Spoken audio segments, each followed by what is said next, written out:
United States of America and to the republic for which it stands, one nation, under God, indivisible, with liberty and justice for all.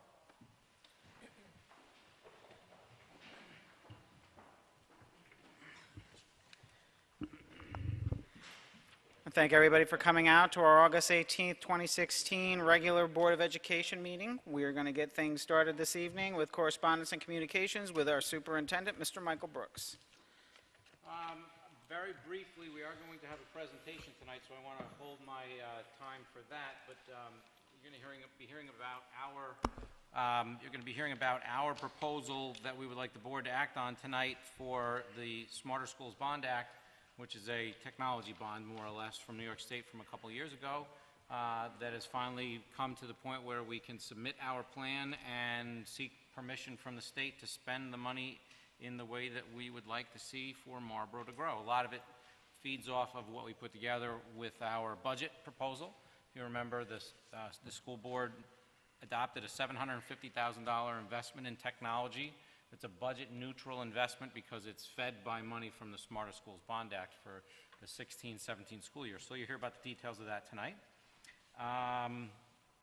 Also, enrollment numbers. We're watching our enrollment numbers very closely in all three schools with a very strict focus on where we are in the elementary school. Right now, things are looking pretty nice as far as our average class sizes in the K-5 world. We are a little bit concerned regarding some special education numbers, so we're watching those with a little more hyper-focus over the next week or two.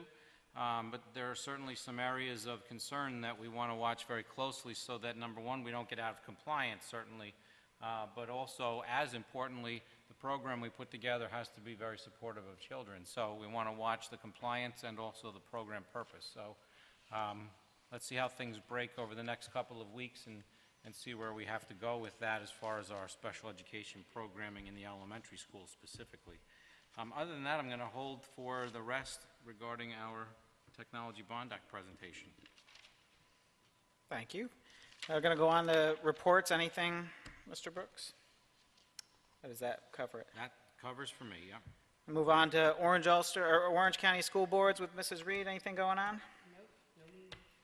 Over to Ulster County, Mr. Milazzo. No, Irene, have we gotten a schedule yet from them? No. Okay, thank you. Hey, I haven't seen anything from either one.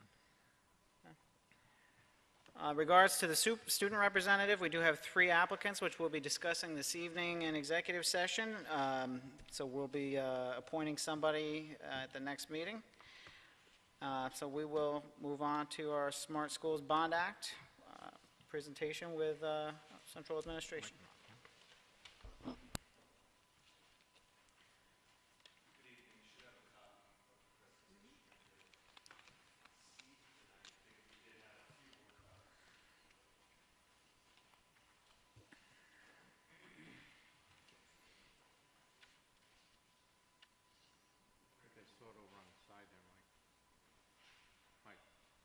I saw it on the side over here, the clicker.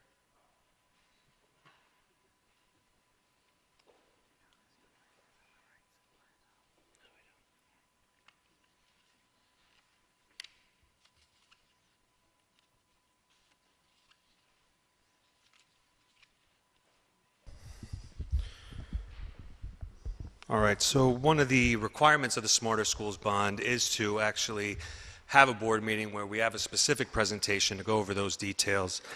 And the year was spent talking with lots of people, both internally and externally, certain consultants, IT consultants, and internally, obviously, our administrators, teachers, talking about what we would like to have this money do.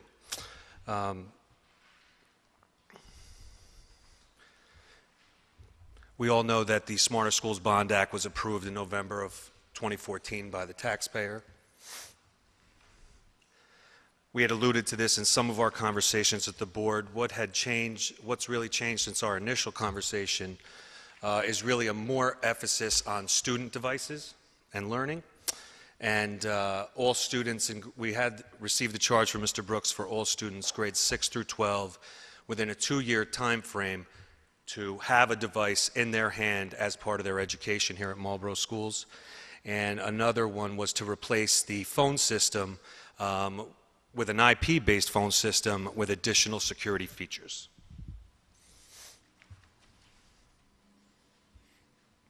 Just a quick snapshot of the distribution here of how the funds are allocated, and really the biggest change here was the devices, the device section moving up to 42%. So, you know, it's kind of like a 55-45 split where it was 60-40 in our original presentation. I think it's important to note, too, with that sorry. piece, where we have 33% for the VoIP network, and that's the phone system. It actually really is a pancake effect, because we did need to make some upgrades to our computer network, with Yes, we did. switching and with servers and things like that. By bringing in a VoIP phone system, we accomplished two things: an upgrade to our network by replacing switches and network servers, and building on top of that same basic network a replaced phone system, so you get a double bang for the dollar. So I think it's a pretty important direction for us. We get both, and an enhanced communication system with it. It's phones, PA, and also There's scheduling. the scheduler, the 911 features that we were talking about. And we'll, just because everybody always likes to get to the numbers, this is kind of the breakdown of the four major areas of infrastructure improvements. And that IP and communication system is large. Now, in our original budget, we knew that coming off of those capital projects about 6+ years ago, that we really updated the K-12 infrastructure at that time. But a lot of those switches are coming at the end of life, and we were going to have to replace them anyway.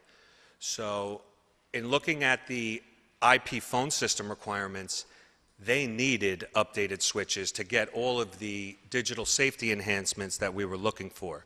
So the two did dovetail together nicely. The middle school wiring project was reviewed heavily. We have to wire that building. It did not receive new technology wiring as part of its particular bond investment, and the other buildings have. Sorry. The other security enhancements, which is one of the primary pieces of this bond, you're allowed to obviously enhance security of your buildings in the form of technology, but we allocated $100,000 for additional access controls, doors operated by the badges, and also there's we have many areas where we would like to install more surveillance cameras. And then our video distribution system that was installed 6 years ago at the high school was an analog system, unfortunately, and when Time Warner went all digital, that rendered that system, for the most part, useless. I mean, we could still use it, but we can't push out as many channels as we used to. So that hardware would need to change. In an internal administrative conversation, there's lots of other computerized programs that distribute video that could serve not just the high school, but the K-12 continuum. And the fact that we were updating our backbone through this network infrastructure upgrade, we would be able to do it. So Safari Montage comes to mind, and there's lots of other different products out there. But you can get regular TV channels, you can get all kinds of other videos. So that 50,000, rather than just serving the high school, we're going to look to make sure it serves all kids K through 12. And then the footnote at the bottom, because the IP phone and communication system is such a large investment, a portion of that project will be paid from the Smarter School bond funds. The other portion, we will talk to OU BOCES about a 3-year lease purchase for the remaining amount. But I thought it was important to note in the footnote there. To that note, too, Patrick's going to work with his BOCES counterpart to maximize the aid that we get as far as how the bond and the purchase of equipment and the purchase of services maximize our use of the $1 million from the Smarter Schools Bond Act and the finance side of Orange Ulster BOCES, because certainly when we buy something from BOCES, we get aid back on that, too. So he's going to make sure that the mix is right to maximize our dollar value on it.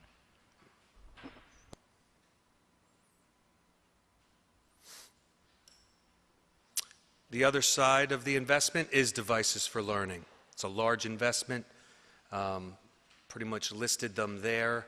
It's going to be just under 1,000 units when we talk about the number of devices, whether that be iPads or Chromebooks or any other device that we feel can really support the mission of our schools, and 2 mobile labs for the elementary school, which we have been investing in technology.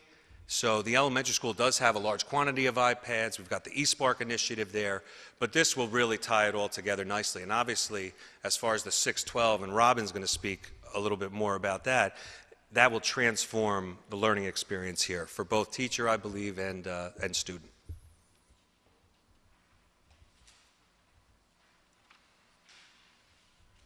So the allocation was $1,076,000 for Marlboro schools, and those 2 totals there come as close as we could make it.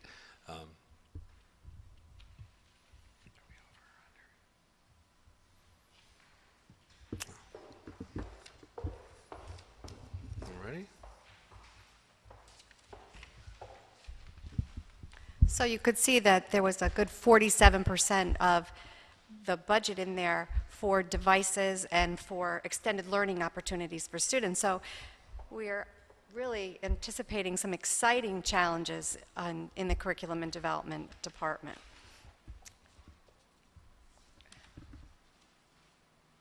Let's see if I can make it go the right way.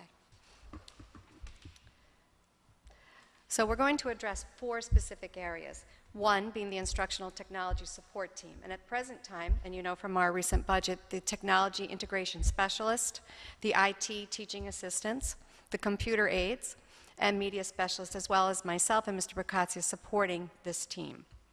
It's important that you know that most of these people have been being trained since May, and over the summer, our tech integration specialist has already become a Google certified instructor, level 2. He only has 1 more level to go. So they're very excited about this new adventure. We just began a Google Classroom workshop with them using the book that you have up there, Who Owns the Learning? And they're very excited. I just got, I think, 4 emails tonight telling us how excited they are to move forward with this new initiative. The professional development in the grant requires that we focus the PD aligned with the district staff and student needs. So that's very important.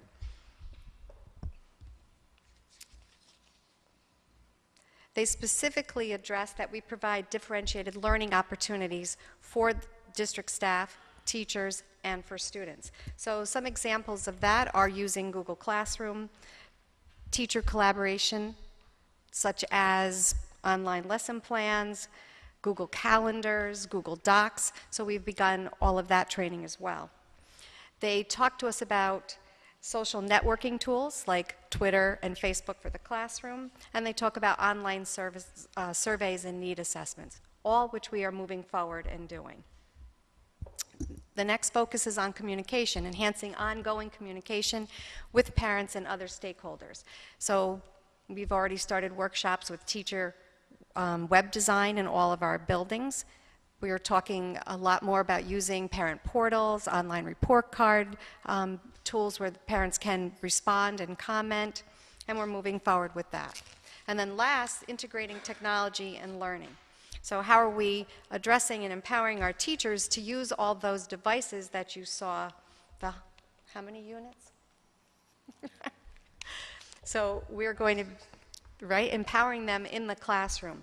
One of the major focuses that the grant speaks to is addressing the needs of all students, students with special needs, language learners, and those students who are not able to access the curriculum in the classroom in a traditional classroom. So again, we're training with assistive technology, and eSparks was one of the, we had a meeting yesterday, Patty Walsh, Mike, and myself, and it was really enlightening. They're able to migrate the data from assessments, then it will individually design a program for a student, and on the back end, when the student finishes, the student creates a video that demonstrates that the student has now learned the material.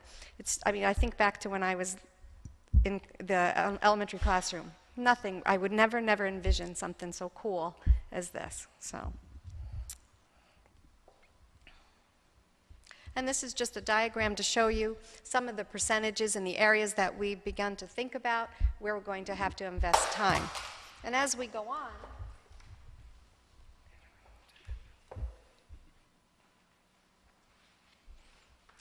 that the focus will adjust. So it won't always be 10 or 20, sometimes it'll be 50, but where we're putting our focus for that month will adjust.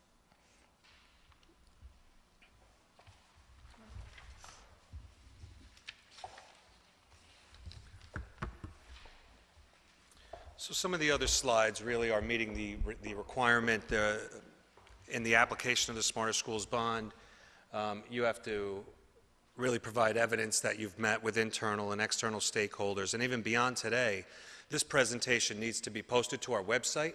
There needs to be an email where community members can ask questions. So even though this will complete some of the requirements for us to submit the plan, there's still plenty of time and flexibility for input and final adjustments.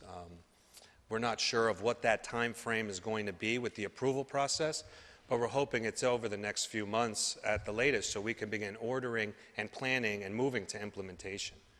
But the time between now and then, obviously we have a lot of work to do. There's also, we need to talk about the policy and the guidance. We need to talk about how, and maybe do some school visitations where they have the one-to-one initiative up and running. So we want to really learn from the best practices in the Hudson Valley in this area, as well as what's the replacement schedule. And that's something, because when you see the 150 computers as part of that, and those are traditional labs that we need to replace, and the computer-based testing kind of falls into that computer lab model.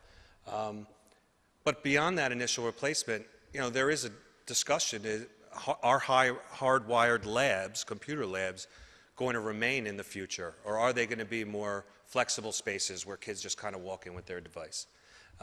Anyway, and then the other thing that we're talking about in both the high school and the middle school, at least starting, is getting students involved in the IT support.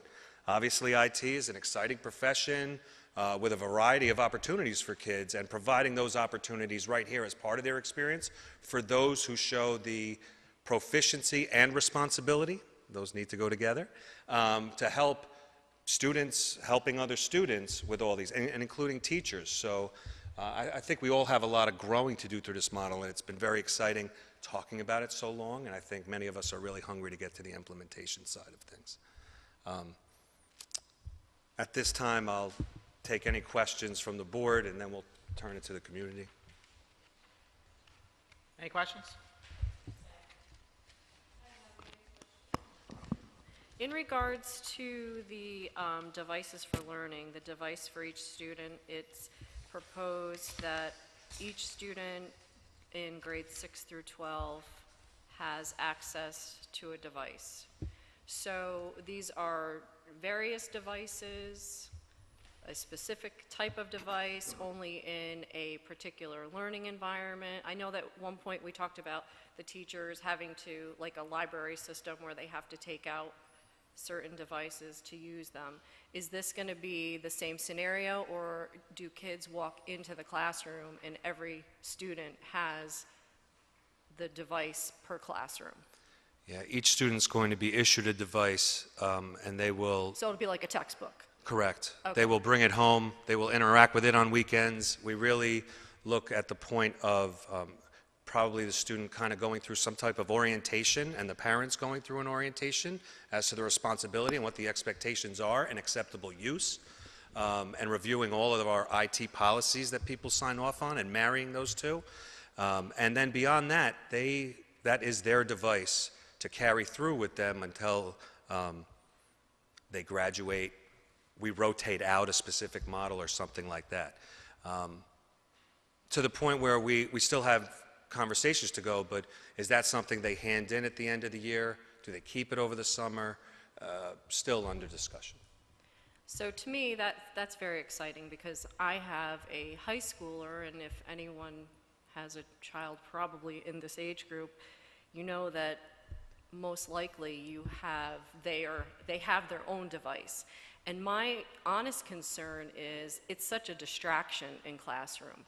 And because it's their own device, you know, a teacher can't possibly monitor, you know, you can say, okay, everybody go to this, and, you know, you could have 5 kids that are, you know, going to that lesson that's being proposed on your own device. But you don't know the security parameters. But with this, you will have that. So my question is, can we, along with this, propose, and again, maybe this is just, you know, a planning stage, but can we think about, since each child will have this, there really won't be a need for them to be using their personal devices in the classroom. So can we create perhaps, you know, a cubby with a designated name on the cubby where each child, each student that goes into a classroom actually puts their phone into that, or, you know, whatever they have, into that cubby, and it stays there for instructional time, so we don't have the distractions of the phone vibrating in the pocket or whatever, and the teacher has more control over what instructional learning is actually taking place because you have that capability on this device. Well, they will have the capability, and obviously all the learning material will be flowing through whatever device that we purchase. And you are correct in, for each device we buy a management console license. They are all managed, and they're actually set up ahead of time. We could push out updates and do all those types of things. So it is a secure environment, but it's also a controlled environment. As far as what to do with the rest of the devices that students own, we haven't really gotten that far as discussion. I think that through the process, we all need to learn that there's what acceptable use is in the classroom. You know, how does one regulate? You know, when you go to work, you can't be on your cell phone at times. So I think there's a lot of instruction that kind of comes into what it's going to be like in the classrooms. And certainly we hear the concern, and I'm sure it'll be discussed at length. Thank you.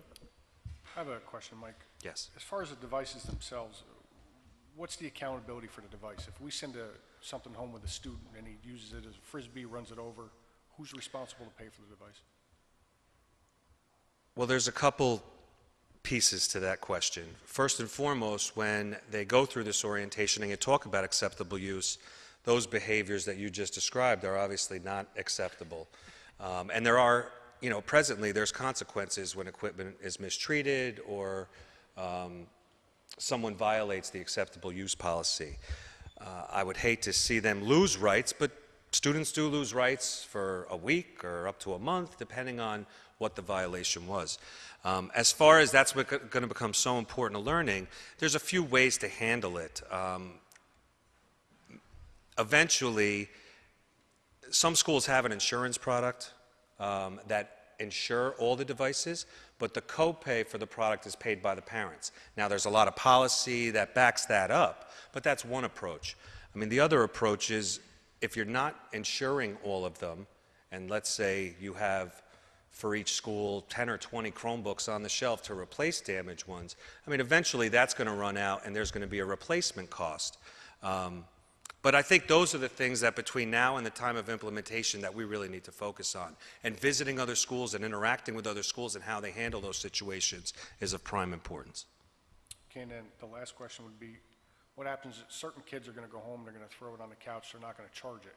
If you have a classroom with 10 kids uncharged devices, do you have a way to handle that? Well, that was something that's been discussed already, and there's been some changes made to the high school, and I think those are going to continue, that outlets, you know, kind of like when you go to the airport now, right? You got USB charging stations, and we just made some changes to the library, Mr. Cavazza and his crew, where we've created a charging station there with a shelf.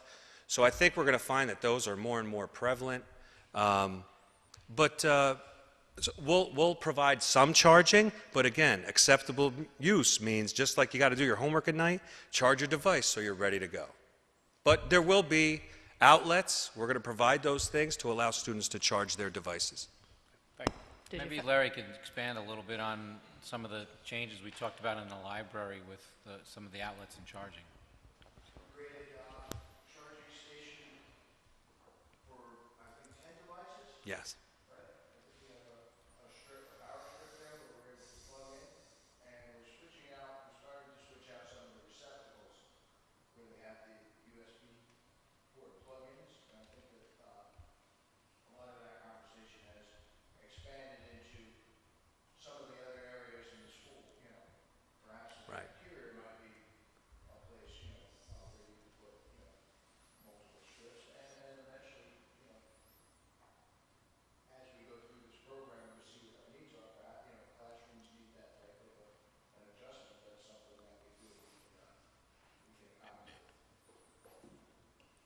Yeah, there's actually been some, some adjustments to that media center at the high school to really kind of remove some books that did not really circulate and to recapture that shelf space for a more open feel, a more campus type of environment. And those are the types of things that we're, talking about, campus type of environments. Within the library, we moved the one computer workstation up against the wall that was near the computer lab, so that there's a more open space in there.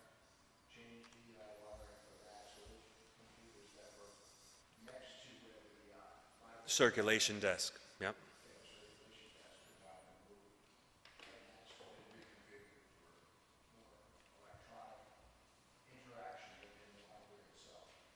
I have a question. I know some of the outlets now, the newer outlets, I've seen them, I know we have commercial ones, but they also have the two plugins with two to four USB ports in them. Is there ways that we can change some of those in the classrooms other than putting power strips up? That's exactly what we're just speaking about, doing, moving in that direction. Other questions? I have one more on the phone system. The phone system, because I know we've talked about it, and I know people have complained about the phone system. When we purchase a new phone system, will it have a rollover? So in other words, if you call the 236-5800 and someone doesn't answer, will it roll over to somebody else, and will it roll over to somebody else? Because in each one of the buildings, a lot of times if the secretary is not sitting at that station, a parent can't get through if it's an emergency. So it never rolls over. It was supposed to roll over when the phone system was put in. So when we look for a security system or a new phone system, can we make sure we look for that it will roll over to somebody? Because again, emergencies do come, especially nowadays. There are a lot more advanced features on the system through Cisco that I think you'll be very happy with. I just want to make sure that that was one of the features in that, because a lot of times you call and it will say, on all these phones. I've experienced the problem in my own office, so yep, I understand. It just like, it gives. Irene and I do the phone shuffle all the time. So yes, I understand, and that is a built-in feature that is part of it. We'll design the system with the installers so that it works for us. All right, thank you. And then my other question is, I know that a lot of the teachers are talking about putting extra computers in the classrooms. Will this be part of the Bond Act? I mean, did we decide if, I know. I don't understand the Like question. a new computer, regular standard computer, not the laptops, not the, is that in here? I mean, I know when we were on the technology, I know some of the. What's allocated for those computers is about 150 computers. I know a few are going to labs, but there is some computers there that are unallocated. We have had lots of discussion, and there are teachers that prefer to have, instead of just their presentation, an additional workstation, and those conversations continue. Okay, I'd just like to know if that would be part of that. Thank you. Any other questions? Okay. Thank you, Mike. Thank you. Robin. Mark? Sure.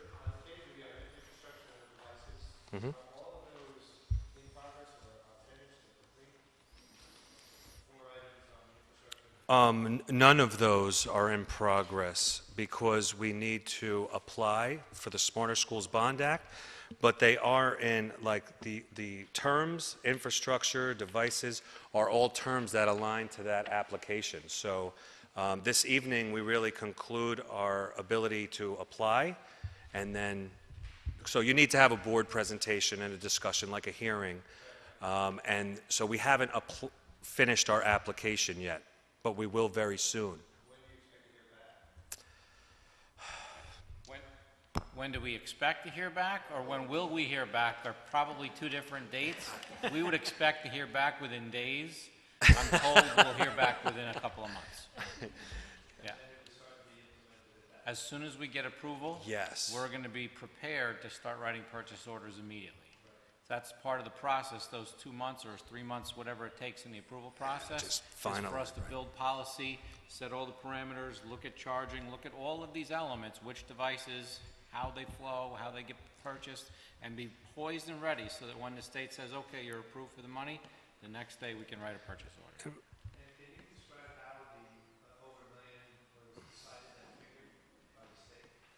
I actually think that it was a calculation by the state, and I'm pretty sure that they used the same funding formula that they use for Title I money, but I'm not 100% certain on that, Mark.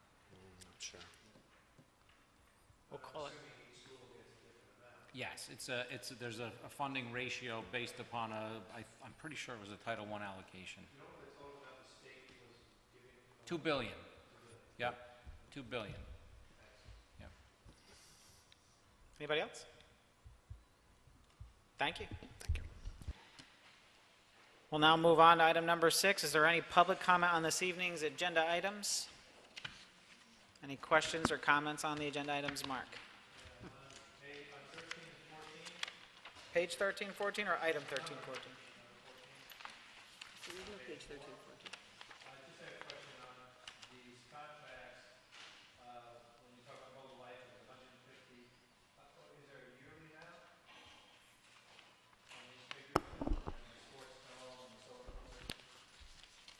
Let me find the contract here.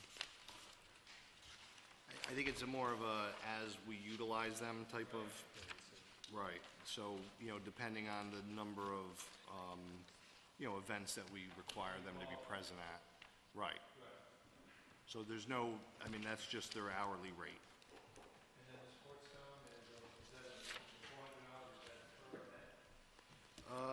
This is, I think it is for one event on October 4th.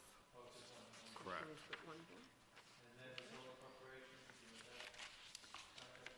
I do. Oh, you want to know? The solar we're going to talk about in greater detail, I think, when we get to that point, and we could go into. Yes. That's, what we have currently, we have multiple vendors managing or maintaining and monitoring multiple alarm systems throughout the district. So we look to try and consolidate that with one vendor. But in order to get through that process, that we felt the cleanest way to do it would be to go out to bid for it. So we did put a bid out, received bids, and this will consolidate those operations at a significantly reduced price with one company. You know what their bid is? Yeah, the documents are all on the website, but everything in order. They, let me just see here. I can give you a copy after, if that's okay? Because there's different dollar amounts associated with different activities at different buildings, but I've got it broken out by the 3 bidders that bid, so I'll just give you this. It does not, but we could get that number for you. And this will allow you to do a direct comparison between the 3 bids, but then we could put together numbers of what our costs were. We know when we were talking, I was just talking with Larry, we pretty much feel that we're going to be being able to cover the whole district at a price that we used to pay to cover one building. So we expect to see significant, sure. Other questions, comments on the agenda? We'll move on to item number 7. Resolve that the Board of Education, upon the recommendation of the Superintendent of Schools, acknowledge the receipt of the following 2016-17 reports and minutes as presented. Motion for approval of consensus agenda reports. Frank, second. Susan, discussion? Jeff? Yes. James? Yes. Susan? Yes. Frank? Yes. Joanne? Yes. Russell? Yes. Myself, yes.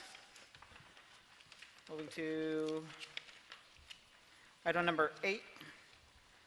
We have I'd like to propose an amendment amendment to item number 8. to table the high school stipends, the 2 high school stipends and the other until after executive session. Can I get a motion to table item number 7 in personnel? or item number J, And then the high school stipends. and the high school stipends in personnel. Jeff, or James, second. Susan? Any discussion? Jeff? On the tabling. On the tabling. Okay. Any discussion on the tabling of item number J in personnel and all of the high school It's stipends? the class advisor ones. Class advisor ones. On the last page.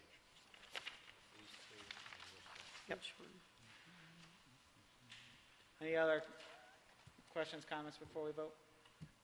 So voting yes or no for tabling those three items. Jeff?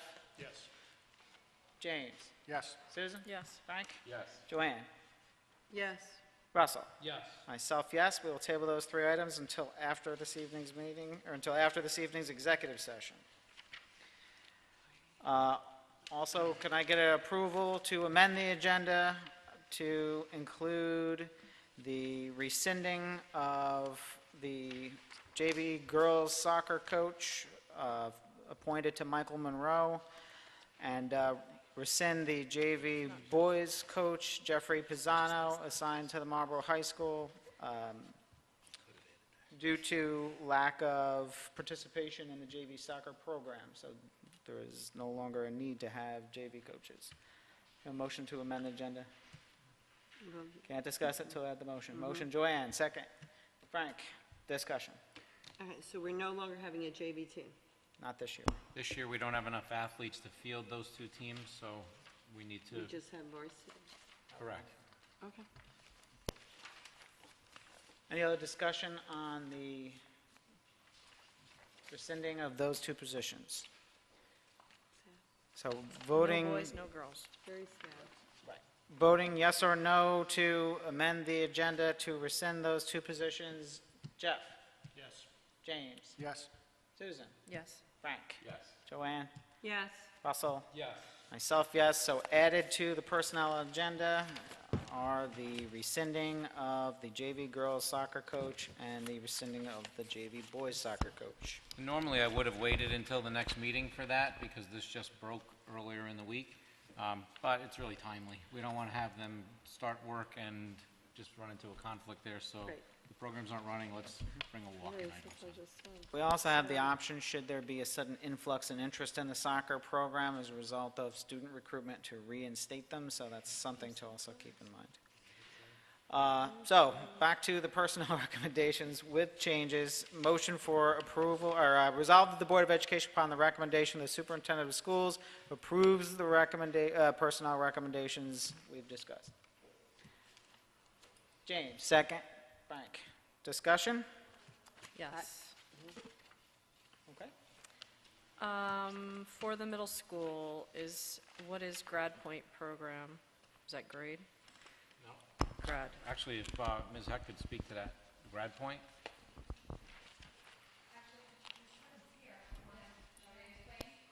Wonderful. So Grad Point is a program that the high school's been utilizing, and we have 12 open accounts that we can use year-round. What we opted to do this year was some of the students who were unsuccessful in some of their courses during the school year actually came in and used it like a summer school type credit recovery, although in middle school you don't really get credit, but like seat time. So it was an alternative because it's very hard to find summer programs for students. So we already had access to the program, so we just needed a teacher to come in, monitor the students, and support the students. So we just concluded our second week, and we are able to move 5 students forward a grade level as a result of the work that we did.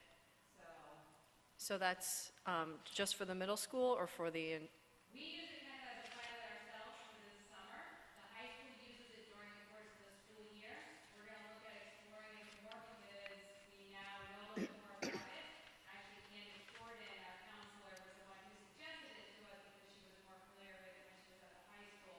So we kind of did it as a pilot run, but again, we've had some great success with the 2 teachers who supported the students, one for the first week and one for the second week. And we're going to look at meeting and regrouping and thinking about how we want to roll that out for next summer again as an opportunity. and how many students partake or did? We had some students who actually,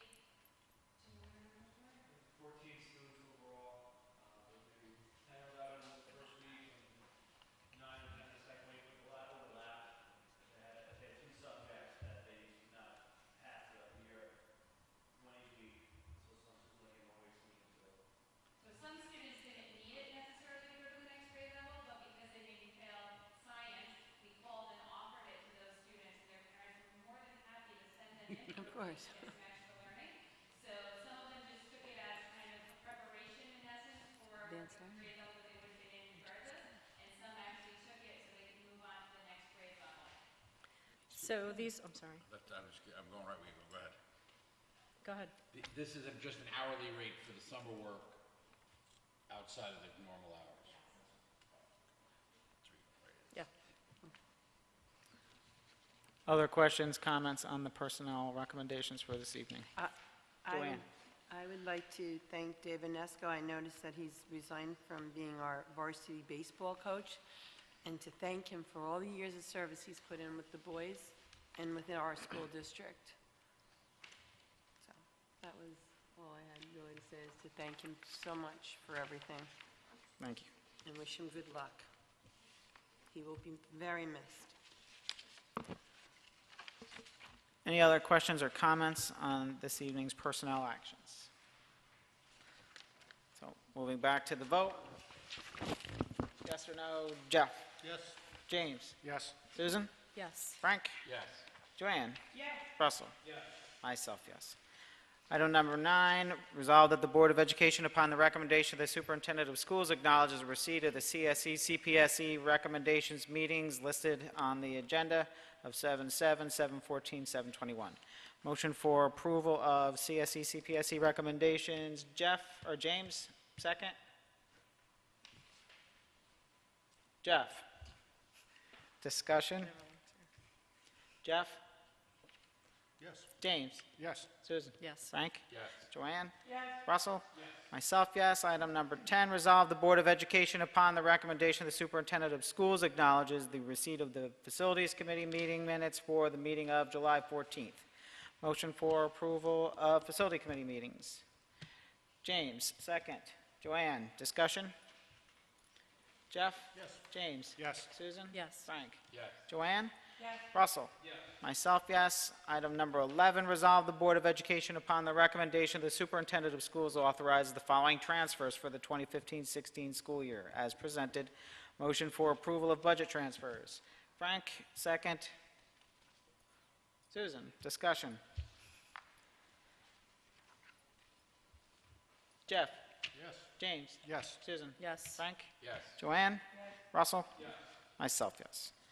Item number 12, resolve the Board of Education, upon the recommendation of the Superintendent of Schools, authorizes the cash advances listed below for the life skills class trip during the 2016-17 school year, and the life skills teacher shall be provided a cash advance for said trip to be used in accordance with New York State GML 77B and 77C for actual and necessary expenditures related to the trip. Motion for approval of cash advances for life skills. Joanne, second. James, discussion. Jeff? Yes. James? Yes. Susan? Yes. Frank? Yes. Joanne? Yes. Russell? Yes. Myself, yes. Item number 13, resolve the Board of Education, upon the recommendation of the Superintendent of Schools, approves and authorizes the Superintendent of Schools to sign the following agreements.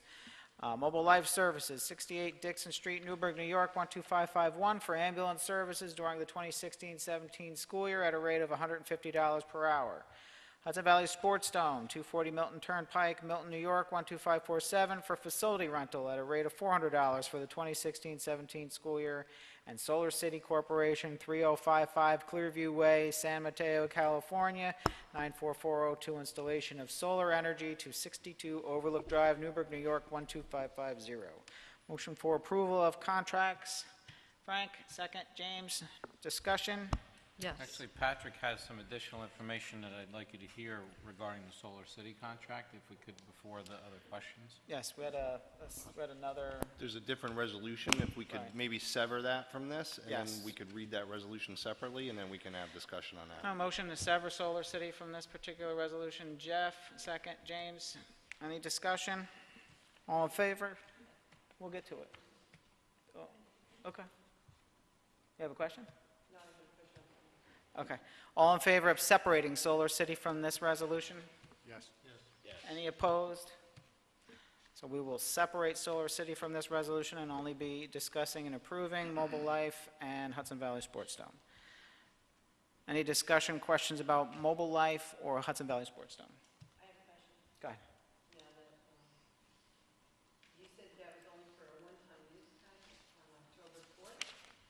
Yeah, it's scholastic cross-country meets that are occurring that day. Because it makes it look like we're renting it open. But we have the contract. But the contract also calls for all the practices before. It's not really one day. We're paying a fee leading up to that day. But if you read the documents that was on, EDOC shows that it's the day of the event and any practices we need prior to that event. Right, Patrick just said it was only for the one day. Well, I mean, it says, because it does have the date and time of rental, it lists as October 4th for that meet, so. So we need to put, I think we could just say, as the contract states. I think we're okay. We're paying $400 is all we're paying. Correct. Correct. And this discussion is just for these two. Just these two. Yes. Other discussion on Hudson Valley Sports Dome or Mobile Life? Except that I'll be abstaining. Moving on to the vote. Jeff? Yes. James? Yes. Susan? Abstain. Frank? Yes. Joanne? yes, Russell? Yes. Myself, yes. Still on the board. So, we're going to now move on to Solar City. Solar City, be it resolved that the subject to terms and conditions recommended and accepted by the superintendent of schools and the board's attorneys, and the board hereby approves an agreement between the Marlboro Central School District and Solar City Corporation for Solar City Corporation to provide solar power to the district for a term of 18 years at a guaranteed rate not to exceed the following per kilowatt hours. And yeah, I'm not going to read all 18, but we're going to start in year one at 8.2 cents per kilowatt hour, and we are going to end in year 18 at 11.48 cents per kilowatt hour. A final copy of the agreement will be placed on file with the district clerk, and I assume also posted on the website. Motion for approval of our contract with Solar City. James, second. Jeff, discussion. Okay. I have quite a bit. Do you want to let Pat kind of explain things first? Yeah. Sure. So we'll go through You're doing kind a of what the process presentation? is right Oh. now. The proposal is to put a ground-based solar farm behind Middle Hope Elementary. We have a significant amount of wooded property back there.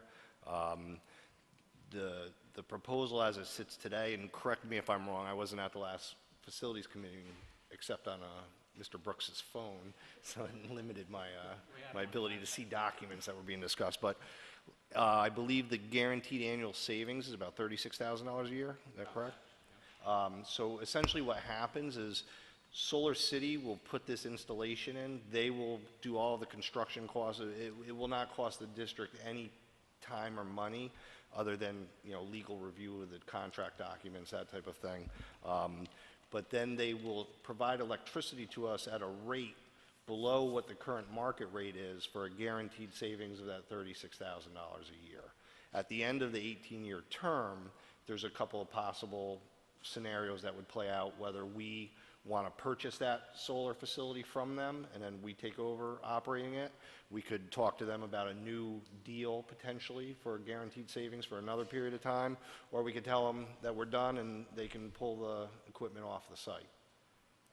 The problem we have right now is that we're not firm on the contract language yet, so our attorneys have recommended some changes to the provisions that they supplied in their standard contract document, which, as you would imagine, favors them fairly heavily. We also had some significant comments from NYSER, our insurer, in terms of some additional language that we need in insurance. So what we're asking for tonight is that the board is approving this concept, and then once our attorneys and our insurance company are good with the language of the contract, then the superintendent will have the authority to sign at that time.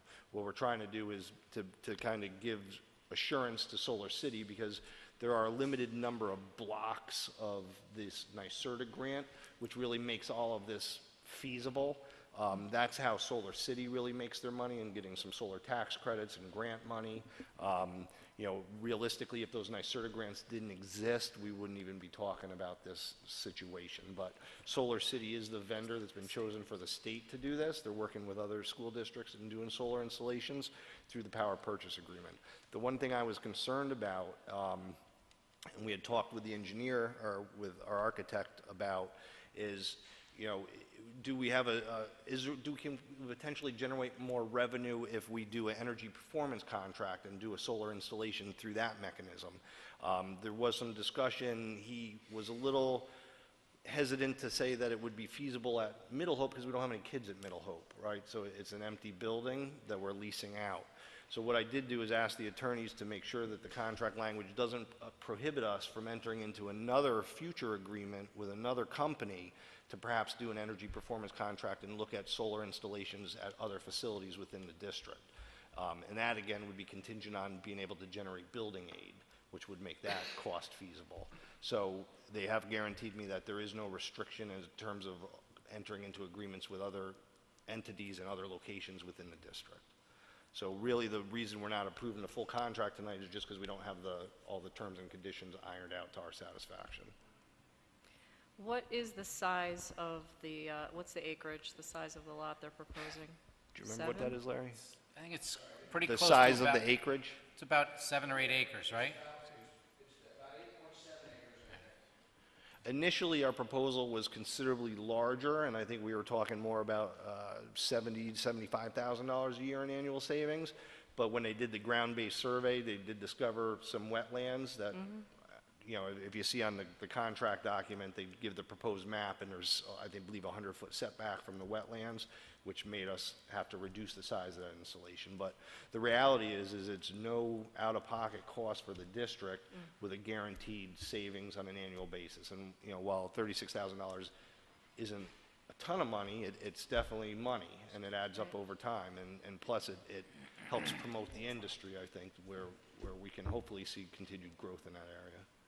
Well, I think, you know, we have to be mindful, too, that even though they're in a rush, aside from the financial incentive, they also have the solar renewable certificates, the energy certificates, that with a plot this size, they can actually gain quite a large amount of certificates, which they can trade for quite a bit of money. So that's And I just, think that's part of what gives the financial incentive Yeah. to them. yeah, for exactly, doing to them. this. Right. So, so my question is this. All right, so 7 to 8 acres. And so this will power the entire district? No. No, it's going to offset a certain portion of our Correct. electric usage. It'll supplement a portion of our load at a guaranteed savings, so below a market price of what, you know, Central Hudson would be charging. Right. Effectively, with this, we're going to be purchasing a portion of our electricity from Solar City as if it was Central Hudson. I understand. So if we owned the units, then it would offset. This is Right. more or less we're purchasing it from somebody else at a reduced rate. So do we have an idea of, I mean, I understand what you're saying about the savings, but do we have an idea of how much of our facilities will be? We could get that information. We'd have to. Here's a good perspective. Roughly, what is our electric bill each month?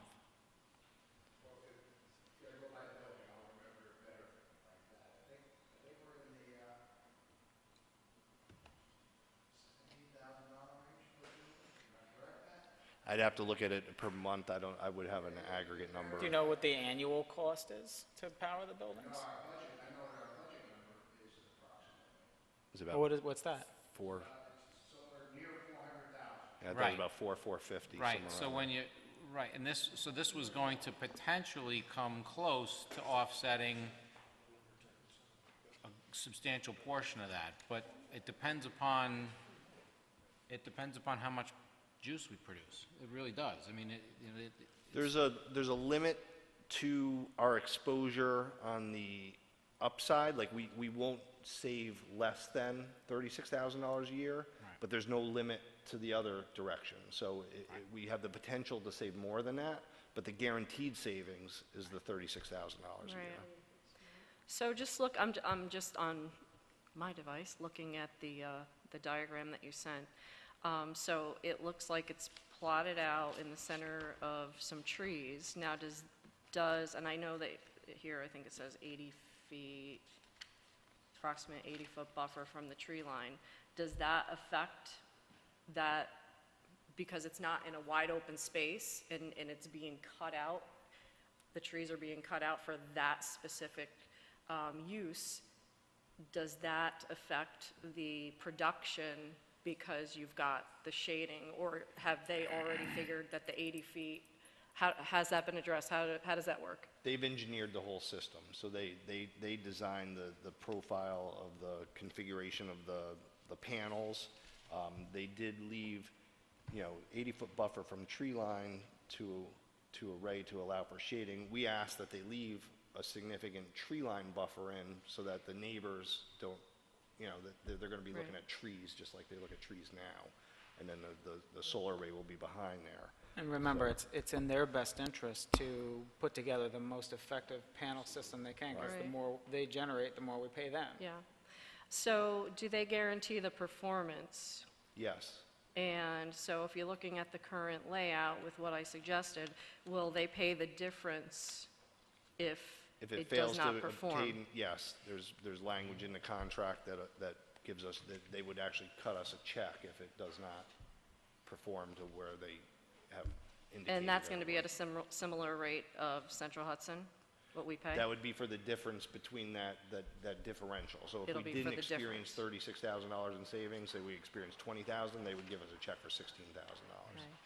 And then in the contract, number 2 says exclusions. Now, the version that I sent to you was not the red line version. So you're looking at their original proposal. Okay. We also have a version that's been redlined by the attorneys.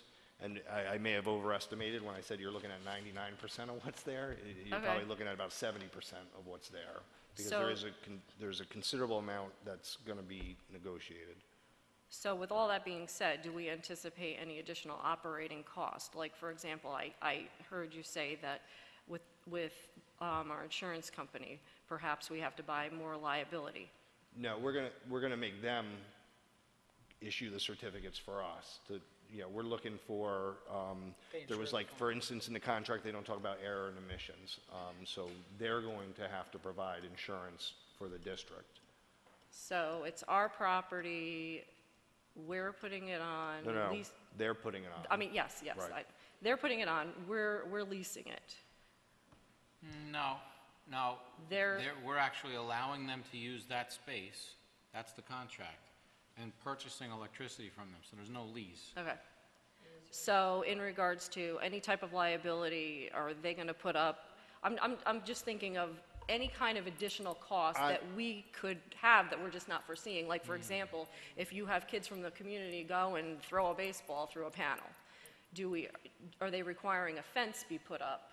They're Or putting a fence around it. they are putting a fence around it? Okay. And At then their if there's any cost. damage, it's replaced by them. It's their If the equipment. tree falls, Okay. if, it's their equipment. And the district's gonna be an additional insured in the policy that we're requiring them to have. Correct. And we'll list them as additional insured on our policy also, but it'll be no additional cost to us. So nicer, that's the one area that we're gonna be very strict on, is where our insurance coverages are concerned. And nicer had considerable comments, and they felt that, as you would expect, that this was very much in favor of the Solar City. So there were at least 3 or 4 different pieces that they've asked to be included, and we forwarded that to Solar City. We haven't heard back yet from Solar City's legal team. They're still reviewing. And they deal with the building permits, whatever They is... do all the permitting process, correct. And this particular contractor is the contractor that has been designated by the State Education Department to work with school districts, too. Right. So that was one of the opening doors for us, that we said, hey, They've maybe kind we of been should look at vetted a this little, a little right. more closely, so. So out of all of the benefits, are there any possible downsides to this? I'm concerned about the neighbors. I know that we did have some conversation about that, but it's a relatively secluded area, and there is tree buffer.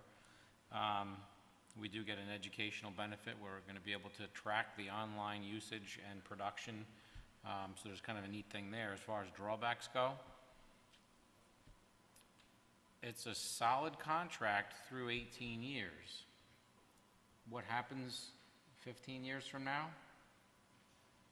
The whole thing collapses because Solar City doesn't keep up on it? Well, we still have to buy electricity. We're going to buy it from Central Hudson. Yeah. You know, I mean, that really is the eyes that we looked at it through the facilities committee. Why would we do this? Somebody's got to help convince Right. us. And They're getting the land, we're getting the deal on Well, purchasing it'll it. still be our land, correct, so at the end of Yeah, the yeah, 18 no, years. no, I know that, I Right. know. Yeah, we're I just know, I'm giving just you talking space. about, Right. They're gonna get credits, they're gonna get rebates, they're gonna get incentives, all Right. what makes that, financially viable on our end. which, one of the, some of the spaces that we looked at too was roofs. We looked at our roof structure really just wasn't right for enough square footage to be able to offset enough electricity for it to be viable. That's why we needed to go with a farm aspect as opposed to that. We did also try to work on a partnership with the town to try to do the install out at the town dump. It just wasn't an optimal facility because of Sloping the three-phase ground. electricity wasn't out there, so Right. Central Hudson would have to put that in, and certainly they didn't want to.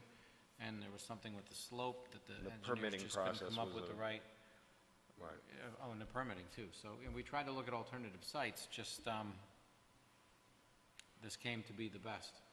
One of the things we keep in our mind, and Larry and I have talked about, is, we've got some acreage up by the high school, so something potentially for the future, which is why we wanted to make sure that this wasn't going to restrict us from being able to enter into agreements with other companies in the future.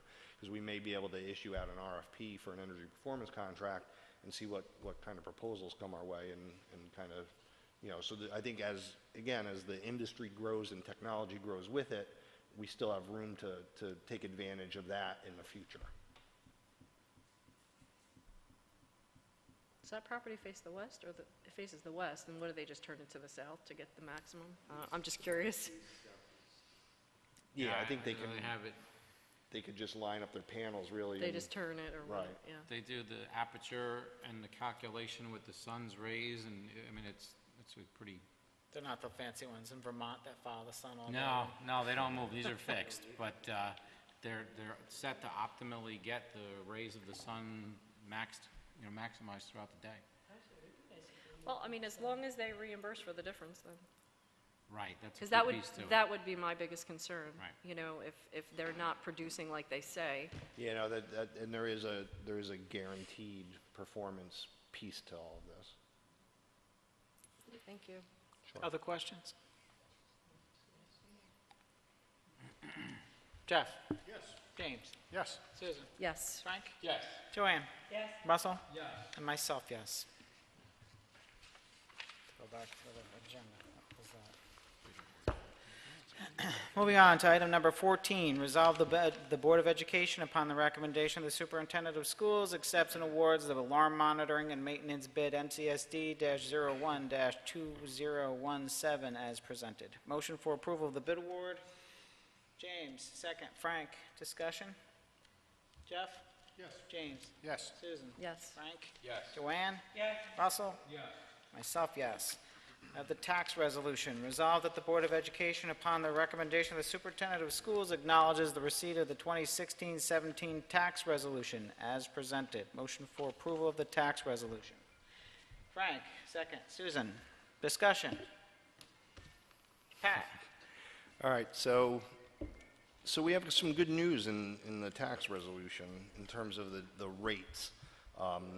Originally, we had estimated back when we were setting the budget that we would see a 3.21% increase in the tax rates for both Marlboro and Plattekill and Newburgh, for all three. It seems that there's going to be a significant reduction in that. Right now, we expect to see the rates for Marlboro and Plattekill to increase by 0.66%, and the rate for Newburgh to increase by 0.97%. So both of them less than 1%.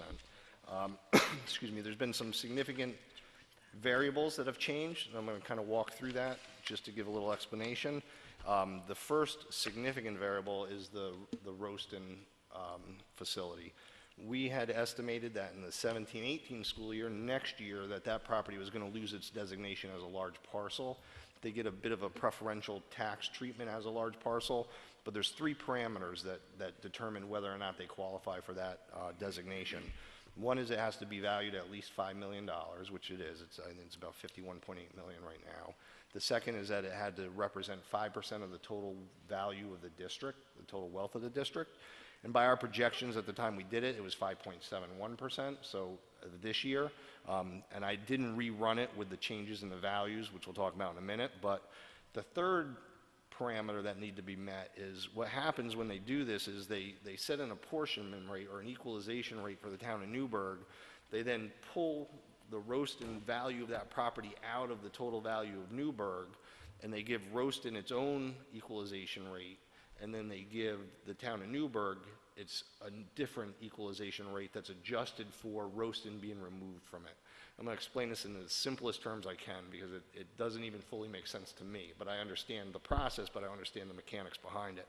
So what happens though is the third caveat is that if you pull that Roaston property out and there's not a 5% differential in that equalization rate for the town of Newburgh, when you pull it out, then it doesn't meet the parameters to qualify as a large parcel. That's the piece that triggered it not qualifying as a large parcel this year. So out of the three pieces that are required, we can measure two of them, and we were measuring two of them, and that's why we had the projection that it would occur next year. The one piece that we couldn't measure is the piece that triggered it being pulled out. And we talked about previously that there being a significant adjustment that would occur when that happens. And you know, fortunately, when we look at the tax rates, we don't feel it in the tax rates. So the tax rates are what we said, the 0.66 and the 0.97. But the effective tax rates on what people will actually pay are varied slightly from that. And I'm going to get there, but so the first thing we had is the Roaston property pullout. And that, if we just looked at that impact, we would have seen Marlborough and Plattekill's tax rate increase at 4.79%, and Newburgh's tax rate decrease by 0.42%. Then the next thing we had occur was we got the updated valuations from Ulster County. So we did see growth in Marlborough, and we saw a slight decrease in value in Plattekill. Marlborough increased by about $1.5 million in growth, which is about 0.22% increase. Plattekill decreased by about $630,000 of 1.42%, a 1.40% decrease. So when we put those numbers in, we see a slight adjustment again, and Marlborough and Plattekill went to 4.71%, and Newburgh was a negative 0.5%. The next thing we got was the valuation for Newburgh. Newburgh grew significantly in their value. They had an increase of about $7.7 million over their $174 million total value. That was a 1.62% increase. So once we factor that change that's occurred, and these are all the variables that when I talk budgeting, I said if the equalization rate remains the same, the value rate, if all those things remain constant, so these are all those things changing. But they're changing in a good way for us. So when we adjust for Newburgh's valuation, we then saw Marlborough and Plattekill rates go to 2.84% and Newburgh go to a negative 2.27%. The last piece, the second to last piece, was the equalization rate in Newburgh. That changed from 0.38 to 0.36. Doesn't seem like a big change, but that actually affects the true value of the district. So that piece in itself caused that $7.7 million growth in true value. So when we adjusted for that, we saw Marlborough and Plattekill go to 0.7% and Newburgh go to 1.01. And then the last piece was the pilot agreement for the Danskammer plant.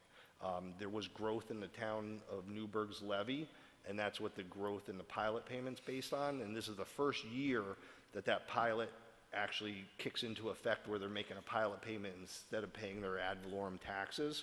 So there's no mechanism in the actual agreement on how that payment gets distributed. In discussing with legal, the statute is that it's given on a kind of a pro rata share based on the previous year. So when we break all those numbers out, we did see some additional growth in the pilot payment, which meant we had to adjust our tax levy, because according to the comptroller's calculation, when that pilot payment kicked up a little bit, we would have been $2,400 over our levy limit. So we've adjusted in this levy you're approving tonight, that total levy is about $2,400 less than what was approved at the budget. And again, the budget approves the maximum levy. So once we made that adjustment, we got to our 0.66, or 0.97%. But the big piece is that with all of this growth and the change in the equalization rates, we've kind of, we have impacted the effective rate that people pay.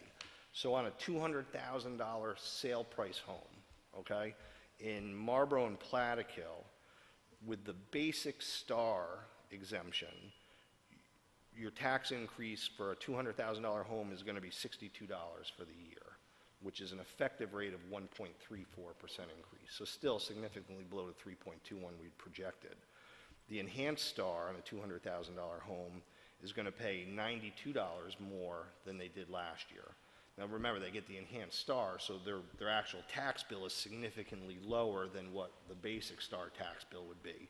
But that represents a 2.56% increase, again, less than the 3.21 we projected.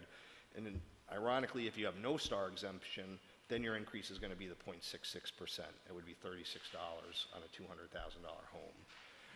Now, the real impact's felt in Newburgh, where Newburgh, on your basic exemption, you're actually going to pay $207 less this year than you paid last year. Even though the tax rate went up, the value of Newburgh as a whole went up. So each person, even though their rate goes up slightly, they pay less collectively to get to that same amount of money that we need to collect.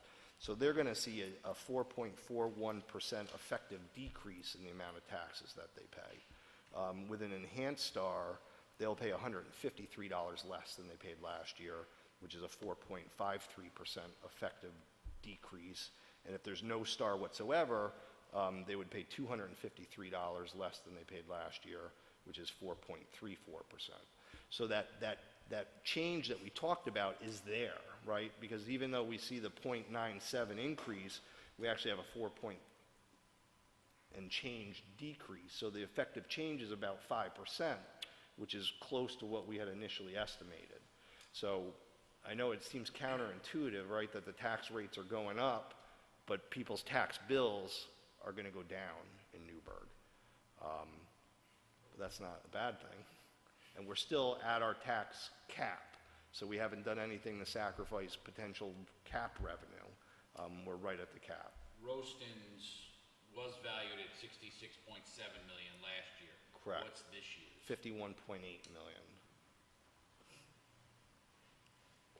Okay, so that's, So when even I, after you take that drop in, their increase overall went tremendously up. yeah, they're looking at, right now, their taxable assessed value is about $174 million.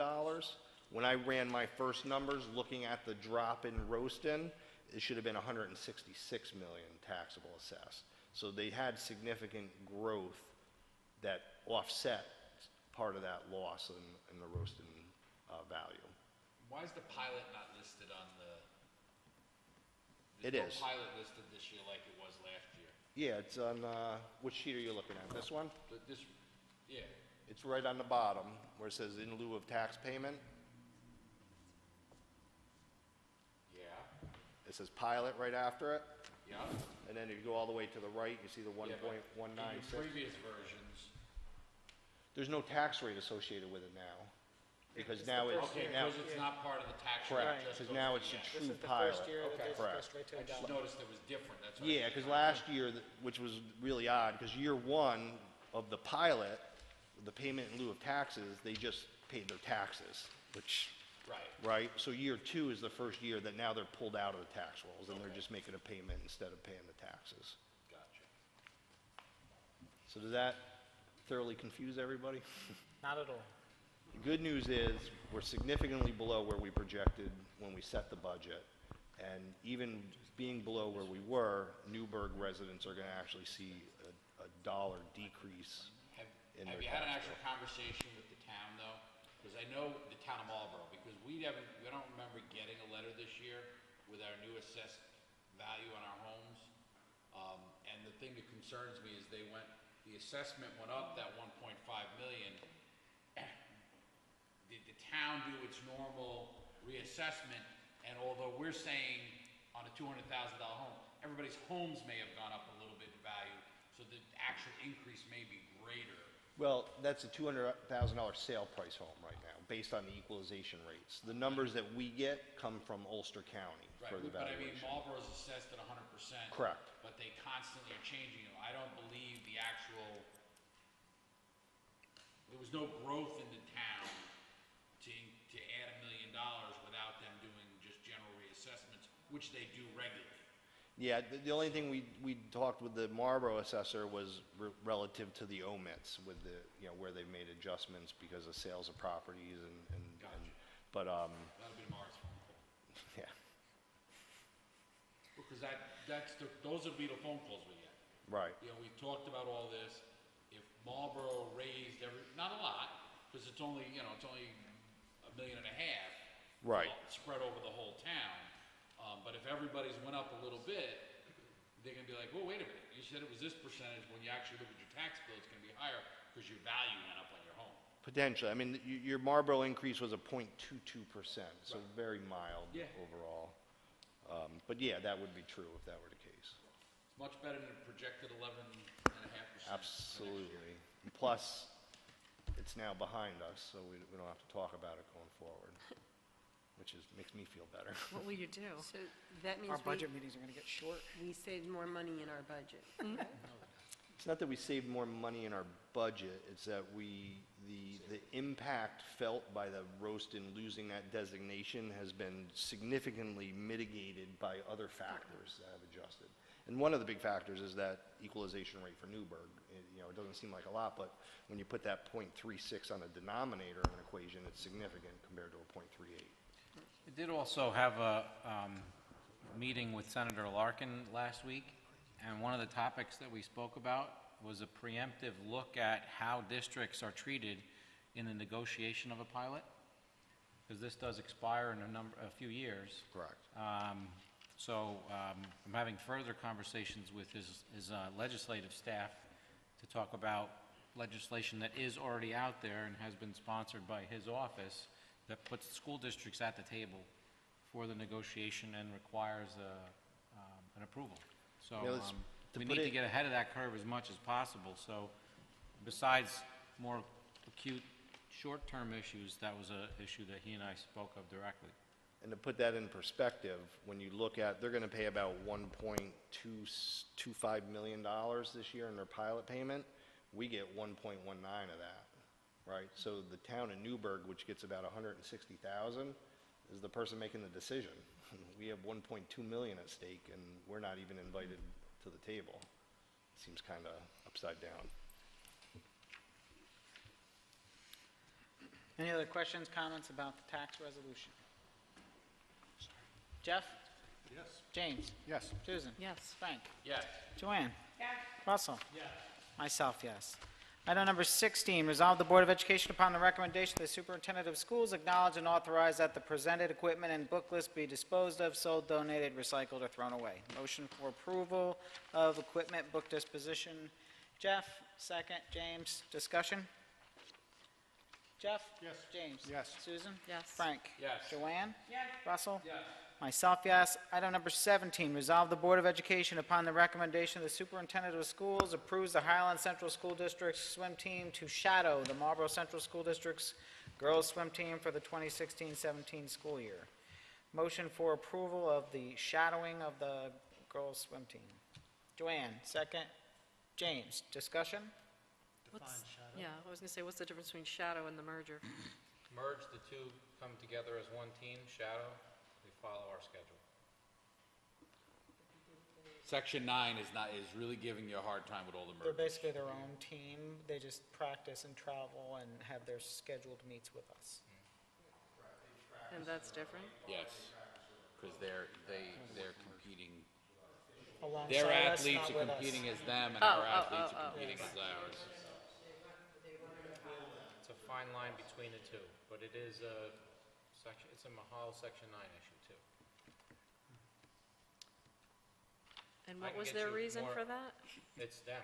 It's not, has No, nothing to no, do I with us. know, I know that, but why? I mean, considering there's all the They can. shared, There's, There's issues that other school districts raise regarding a school's competitiveness when this happens. So that plays into the politics of it as the board sides on these things, right, Frank? I mean, Yeah, and the problem you come into, and they lose concept of the governor is saying, try to merge, try and save things and everything. They get caught up in the competitiveness of just, when we would 3 districts, like with the boys swimming together, they're all swimming under Marlboro.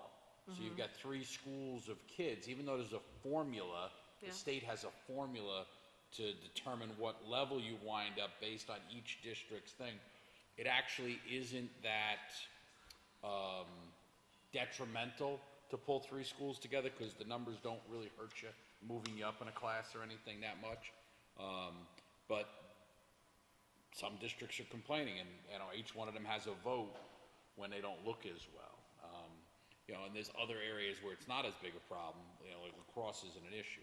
But swimming specifically, because it's more of an individual sport, they don't see a need for it, and they say, you know, that you can still have the one coach, but you got, which at least they're allowing this, because you're still getting almost all the, you're really getting all the benefits, you're just running under 2 different names. You're still saving the money because you're together, and, So they haven't made a decision on the boys yet? Is that it? no, they did, we're not doing it, right? yeah, they're not allowing it. They're not allowing the merger. So, or a shadow? I think we already approved that shadow. We did? I'll have to check on that, though. I know FDR pulled out totally, Yes. even though the coaches from our coaches from FDR, they pulled out totally, because So it it would became be, such a in problem. essence, it would be the same thing, Highland shadowing, the boys' swim team shadowing. Correct, but I have to check on that now. I'm not sure why John didn't send me the recommendation for both. Unless they don't Maybe have we kids did, this I year. remember, I thought I remember Thought some we had some discussion conversation about on it, this one. but I don't remember if we knew at that We'll point. check. We'll check. Other questions, comments on the shadow arrangement with the girls' swim team? Jeff? Yes. James? Yes. Susan? Yes. Frank? Yes. Joanne? Yes. Russell? Yes. Myself, yes. Item number 18, resolved that the Board of Education, upon the recommendation of the Superintendent of Schools, approves the mergers for the 2016-17 school year as listed. Highland Central School District Boys Lacrosse Team, Highland Central School District Girls Lacrosse Team. Motion for approval of lacrosse teams. Frank, second. James. Discussion? Jeff? Yes. James? Yes. Susan? Yes. Frank? Yes. Joanne? Yes. Russell? Yes. Myself, yes. Item number 19, resolved that the Board of Education, upon the recommendation of the Superintendent of Schools, approves the Professional Development Plan Marlboro Central School District for the 2016-17 school year. Motion for approval of the Professional Development Plan. James, second. Frank, discussion? This is a requirement of the State Education Department. It's largely the same as last year with some minor changes. However, this will become another issue for the board to re-adopt in a little bit, because the state changed what they want in the professional development plan. So Robin is going to be working to get that updated to the current structure so that we can re-adopt when necessary. Any other discussion on professional development? Jeff? Yes. James? Yes. Susan? Yes. Frank? Yes. Joanne? Yes. Russell? Yes. Myself, yes. Item number 20, textbook adoption, The Absolutely True Diary of a Part-Time Indian. Publisher Little Brown and Company, grade 9, author Sherman Alexia, copyright 2007, price $9.73. Motion for approval of The Absolutely True Diary of a Part-Time Indian. Jeff, second. Joanne. Discussion. Do we know if it's absolutely true? It's only part-time. I apologize, but I have not read it, so I don't know. Good one, good one. I don't know if I can vote on it then. Jeff? Yes. James? Yes. Susan? Yes. Frank? Yes. Joanne? Yes. Russell? Yes. Myself, yes. Moving on to old business, we had at the last meeting tabled the discussion of the official newspaper. So I guess we'll resume discussion and then make a decision. So when last we spoke, there was a discussion as to whether the official newspaper of the district should be the Poughkeepsie Journal or if it should be the Times Herald Record. At the time, the concern was that perhaps the Poughkeepsie Journal does not reach as many people in the district as the Times Herald Record does. So we agreed to table and investigate a bit. We did pull together some numbers that suggest that in Marlboro and Milton, that the circulation of the Record is higher than the Poughkeepsie Journal. In Newburgh, it's a little bit harder to tell because Newburgh is a big place and our district only touches a small part of it, but obviously the Record is the dominant paper in Orange County and Newburgh included. So the discussion would be, knowing that the circulation of the Times Herald Record is certainly larger in our district than the Poughkeepsie Journal, how would we like to proceed?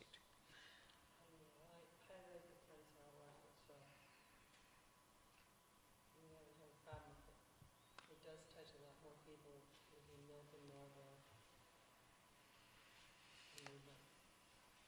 The record was cheaper too, I think, right? The prices. My opinion hasn't changed. They've narrowed the Poughkeepsie Journal. Has anyone noticed that? Yes. What do you mean? They actually narrowed the paper. The paper is? Yeah, They changed it. I read the electronic version, I Why don't did I get know. it wrong? I'm just saying. I do the electronic version. I mean, when you've been seeing a paper your whole life, and then all of a sudden you're like, oh. As much as I agree with Frank on my dislike of the other paper. What's that? As much as I agree with Frank on my dislike for the Record has a better circulation, I have to change mine to go with the Record. I guess the ultimate question is we have to decide what the purpose of an official newspaper is. And my impression is that it's more of a publishing of legal notices to as many people as possible as it is trying to secure coverage. We have a great relationship with the Poughkeepsie Journal on that matter. But Are we legally required to have a daily newspaper? I think we're legally required to have, I think we have to designate an official newspaper because that's where we're going to publish our legal I understand that, but does it have to be a daily or can it be a weekly? Would you know that offhand? No, we can research that. but- I mean, because let's realistically, and I mean, Irene publishes them. I don't know how far in it, we don't do last-minute notifications, because any of our emergency notifications for meetings are we post them around town and online. So everything else, it is not last-minute notices. We know ahead of time. What would preclude us from having the only newspaper that shows up at every meeting be the official newspaper? Can we ask to table it again and we'll get that for you? Yeah, Yes. we can look at it. Sorry. can you get us circulation numbers, Mark? Find out whether. I was able to get your total, but I couldn't get it by zip. No, but Mark's physically here. We actually get, It would actually save us a lot of money, so let's see what we can Yes. figure out. Other old business? Oh, sorry. No, we did not have we didn't read the resolution, so we will agree to continue this discussion at the next meeting in the first week of September. Other old business? New business? Do you have any new business? You don't want to talk about your trip to Senator Larkin and the successful... Oh, yes. The part of the visit with Senator Larkin also was to confirm a $45,000 grant that the district had received through the aid distribution process, which was a nice piece, and that will go directly towards student use devices, most likely in the technology area, but also a $125,000 grant that it's going to be a little more long-term getting the money, but it's through the dormitory commission or dormitory authority in New York State, $125,000 to go towards improving some of our athletic facilities. So it's a nice little grab. Senator Larkin did a good job, and we certainly have also had some conversation with our athletic department and some of our people that are very in tune with our athletic community, and we'll get an awful lot of local assistance with helping out with people that have skills, to really make that $125,000 go directly into our facilities and see if we can get some help with people that have equipment and skills to do some of the labor to help us out in that process. So certainly are thankful prospectively for all that will happen. But I'm told that that's going to be a good year before we see any approvals and actually expenditures of that money. So $125,000 is $125,000, and we've got patience. So Pat's going to start filing the paperwork as we start putting together the plans. Any other new business? Any other items? I got two. The end of the school year, we take and we restart our board page, and we start now again with our new meetings.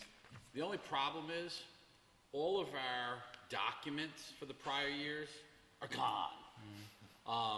And I think what we need to do is, we approve a lot of stuff, and then when you want to go back, and fortunately Pat had a document under his areas that I was looking for, is when we approve the final minutes and those become the adopted minutes, all the backup paperwork that goes with that board meeting maybe should be part of that one PDF that we post. I mean, because it's not fair if anybody, trying to do research. It can still be listed just as the approved minutes for that board meeting, but it shouldn't just be the minutes. I see. It should be all the associated attachments documents. that go with it that we approve. This way, if somebody's going back to look for something, even if we don't want to keep all those individual things listed separately, you can go back to a meeting, and when something's approved, you would have all the backup documentation. This way, anybody wants to go back and look. It just happened, I was looking for something from not long ago, and it's like, oh crap. It's actually not a difficult thing to do, too. Right. It's just keeping an original of each thing and just zip it through the Right. machine as a PDF, right? Okay. And the other thing is, we're getting really close to the start of the year, and we haven't taken down last year's bus schedule off of the transportation page. We'll do that. We're not, you should have all gotten robocalls today, or if you're signed up. Did you get one? So we're not going to be publishing the schedules this That's year. good, because it's a violation of our policies. What's that? It's a violation of our To policies, actually. publish? Well, good. We will not be violating our policy this year, because we sent out earlier this week on Monday, we mailed postcards to all district registered students' families with their individual times and places of pickups. I just did a Connect Ed call today and emailed, put it on Facebook, notification. Parents have until next Friday to correct that information if it's wrong. As of after next Friday, everything's going to stay locked, so we can get our final routes done. The drivers can run their routes, and we can get the schedules into the buildings so that the teachers will have definite schedules. And then, so if changes need to occur after next Friday, they won't take place until September 12th, the start of the second week of school. So the first week will be locked in. But we've started the outreach. We sent all the postcards out, well ahead of where we were last year, and way more organized. But this is, we have quality who's been here now for a year. So, it's just a much cleaner process this year.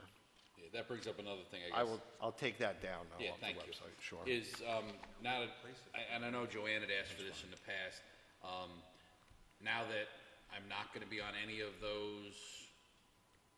buildings with Stephanie graduating, is getting added to however we're notifying, so that we get all the calls still. We got them before because I was a parent, but now that she's Well, not. you'll have text messages. I'd be great, I'll get them however. I'll be I honest, don't that get system's anything. a little, Oh, you a don't little get anything. quirky I don't get anything. because Oh, I I get, dropped off, so. I get all the I thought you calls still just got because text I'm on the board. My wife can only get the calls for one school, and it just happens to be the elementary school. She doesn't get any of the calls for the middle school. So what ends up happening is I'll go home, what are you doing here? She goes, huh? Aren't you supposed to be at the school? Huh? So I don't know if there's a way to add access to allow people to get all the calls or multiple schools added, or I'm not exactly sure. We've tried talking to Jerry about getting it fixed. We've tried adding accounts. We've tried separating accounts. We're having trouble, so. You should, because you have a son in the middle school and you have your daughters in the elementary school. You should be able to get both. We should. So that means other parents, who just I other know parents they've are probably having the same issue then. It's possible. possible. Well, we're gonna I have can only, to, I can only speak to myself. we're gonna have to have Jerry look a little closer at it. Figure out what's going on there. Sure. Any other items? I have one last item, if I can jump in. All right. All right. We also did receive a grant from the Local Government Records Management Improvement Fund. It's a grant for $24,902. And what we had applied for a grant to work on all of the blueprints and drawings and plans that we have in the district. There was an area of the records storage room, one corner, that was just a pile of drawings, multiple copies. Larry had someone go through this summer and really get that more organized, so we actually have it kind of in an indexed fashion. But what this grant will allow us to do would be able to scan all these plans in and have them available digitally, so they can be indexed, referenced, searched. So just about $25,000 for that project. I have a question, Patrick, because I know when I took the tour at Orange Ostrobosi's, they do that. They're the ones that, they're the That's who we ones, got the grant through. that's who we're gonna be using to do it. They helped us apply for this grant, and they're the ones that we'll be using. They're the ones that are going to Yep. put it up on the, Yeah, they'll have them all electronically. They've got all the equipment to scan those big blueprints in and everything, so. so that means we can now store those and they will store them for us? Or do we have to still store the original paper? Well, we'd probably still have original papers, but whenever we need to go to something, like if Larry has contractors coming in to do work, he could just search through an electronic index and pull the plans right up, send them electronically, so that we don't have to, every time we look for something, trudge down to the basement of the middle school and sort through the drawers, Okay, so, and I think, well, now that we're doing that, they should, when they come back, they should be in order. They're in an order now, because Larry had somebody work on it this summer. So we have them in an order, but again, they're in old media fashion. Well, like I said, because when I took the tour at Orange Ostrobosi's, I know they actually came into other schools, they said, and took things out of shelves that were unbelievable. That's what they're doing for us. Yeah. They're taking care of all of it. Other items? I've got one thing, can we just take a look at that flag in front of the high school, the Marlboro District flag? It's supposed to be, I think, an orange color, and it's rather peachish in color now. Oh, the school, not the American flag, the school flag. School flag, it's pretty, Faded from the sun. desperate looking. Are the lights on the American flag? I know at one point they were kind of turned away a little. Can we check our lights on our flags? too? Will do. General flag compliance check. Even though it's, well, the one on the flip is actually on the Okay. Okay, we're going to move on to item number 25, recognition of district residents and others. Anyone have any questions or comments for the board? Mark?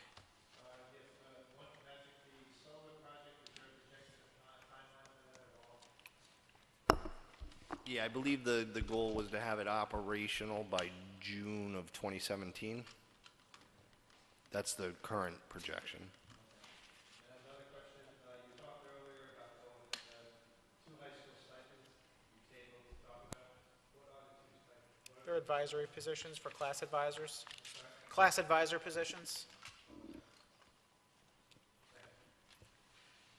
Anybody else?